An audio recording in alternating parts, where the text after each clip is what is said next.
Bonsoir tout le monde. Hello everyone. Welcome to my channel and welcome to Monaco. So for today's video is we're going to read a comment from my latest vlog. Magkano ang sahod? Magkano ang pasahod sa Monaco? So ayan, shout out kay Rich Dolor. Yan sila. Rich Dolor. Hello po, paano po mag-apply ng Monaco? From Ferry OFW Vlog, new followers po. Ako sis from Hong Kong, paano po mag-apply sa Monaco? Kay Tuto Farm Boy. Hi ma'am, paano mag-apply dyan? At may agency ba na pwedeng applyan? Shout out sa inyo. Shout out kay Rich Dolor, Ferry OFW Vlog, and Tuto Farm Boy. Shout out. Maraming salamat sa inyong pagbisita at pagsuporta sa aking YouTube channel, sa pagpanood ng aking video, at pag-iwan ng comment dyan sa baba. So, unahin natin si Tuto Farm Boy. Tuto Farm Boy, shout out. I think lalaki ito. So, paano mag-apply? May agency po ba? Unang-una, wala pong talaga, so far, based on my own experience, sa aking, yung aking sinishare is, yung mga alam ko lang, base sa aking mga nalalaman lang. So far, wala pa akong alam ng agency na nagpapaalis papunta sa Monaco. So, dati, may mga agency talaga, like sa Singapore, may mga agency, o Singapore o Pinas, may mga agency na nagpapaalis papuntang ibang bansa ng Europe, like Poland, Croatia, mga ganun noon. Pero ngayon, wala na rin akong alam.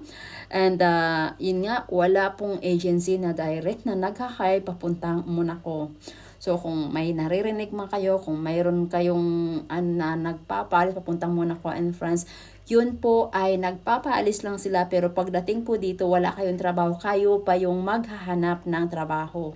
So, maswerte lang kayo kung kayo ay may pamilya, may mga kakilala na pwede nyo munang matuluyan, pwedeng makakatulong sa inyo habang kayo ay naghahanap ng trabaho. And so, paano makapag-apply sa Monaco? So, paano makapag-apply? Pag ikaw ay nandito na sa Monaco, madali lang mag-apply madali lang yan kung ikaw ay, sabi ko nga, kung ikaw ay may mga kilala na. Kung wala naman, you have to be you need to be friendly. You need to be friendly para kasi tayo naman mga Pinoy, tumutulong naman sa mga kapwa natin Pilipino.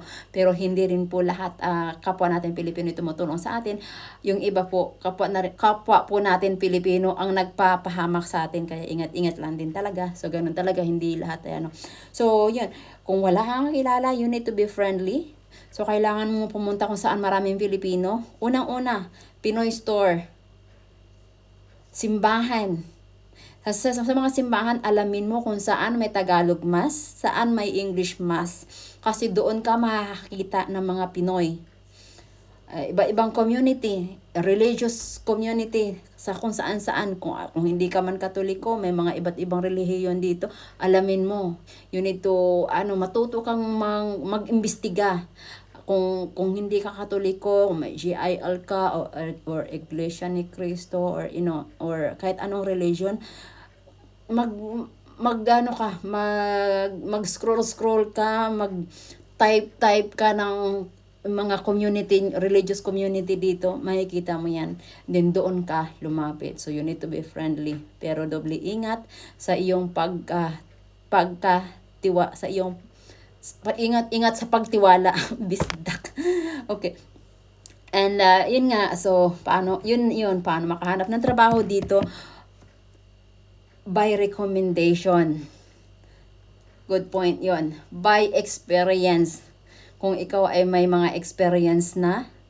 And, yun nga, recommend friend of friends, church friend, community recommendation. Yun. Experience mo. And, umpisa pa lang is mag-start ka pa niyan sa mga part-time. Part-time, isa, 2 oras, 3 oras. Wala naman sigurong isa. I think minimum of 3 hours. So, 15 per hour. So, pagbaghan ka lang, 15 per hours, okay na eh. Pag ikaw ay gaya ko, pag nag-part-time ako, 20 per hour. Kasi syempre, alam ko naman na yung pasikot-sikot dito and alam ko rin yung experience ko. Alam ko yung may offer ko sa mga amo. So, may experience ako sa babysit. May experience ako sa aso. May experience ako sa cooking. So, pwede kong i-package yung aking sarili sa mga amo. Kaya nakikipag-deal ako ng aking charge per oras. So, ganun. Depende kasi sa'yo. Depende sa'yo. Ngayon, kahit marami ka na experience, and then pagdating mo dito, baguhan ka lang. So, makikisabay ka lang muna. And then, let them observe kung ano yung kaya mong may offer sa kanila.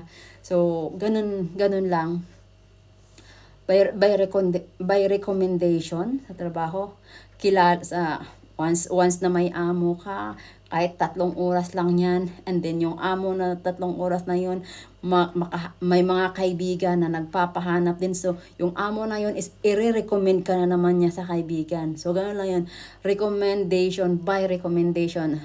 Amo to amo or friend to amo. So, ganun lang ang kalakaran dito. Pero sabi ko nga, kailangan magaling kang makisama. Kailangan marunong ka sa kung ano yung ipapagawa sa'yo. Kung wala ka mang experience, aralin mo. Pwede ka namang magtanong sa kung sino yung nag-recommend sa'yo, paano ba, ganito ba, ganito. So, pilitin mo. Ngayon, kung may iutos sa'yo yung amo at hindi mo maintindihan, magtanong ka. Ngayon, kung may iutos, isulat mo para matandaan mo.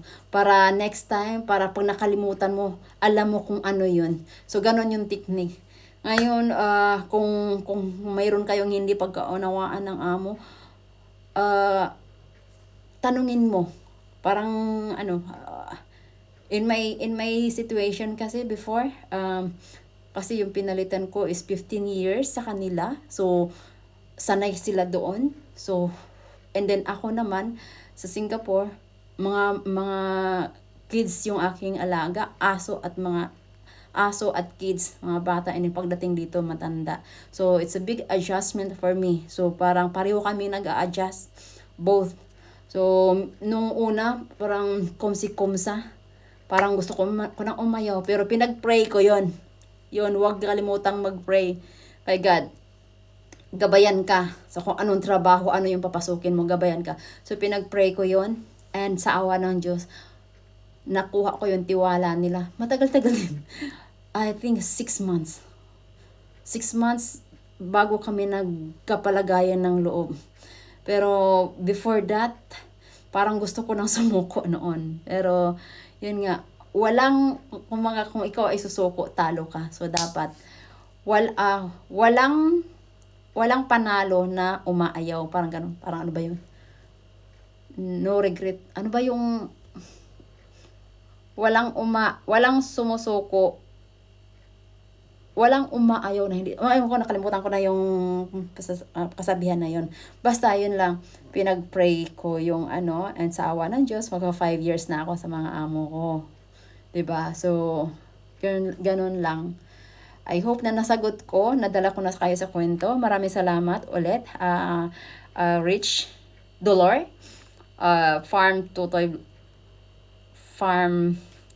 Tuto Farm Boy, and kay OFW ng Hong Kong. Sino ba to? Ferry OFW Hong Kong. Thank you guys, and I'm not sure kung saan or abroad na ba kayo or ano. So kung kaya nyong mag-apply, makarating dito, pagdating dito, madali na lang by recommendation. Ito pala. Sa mga lalaki, mahirap maghanap ng trabaho ang mga lalaki dito. Sa mga babae, madali lang kasi mga bahay, mga bata, ganun. So, ganun lang. Paswertihan lang talaga. Thank you guys for watching.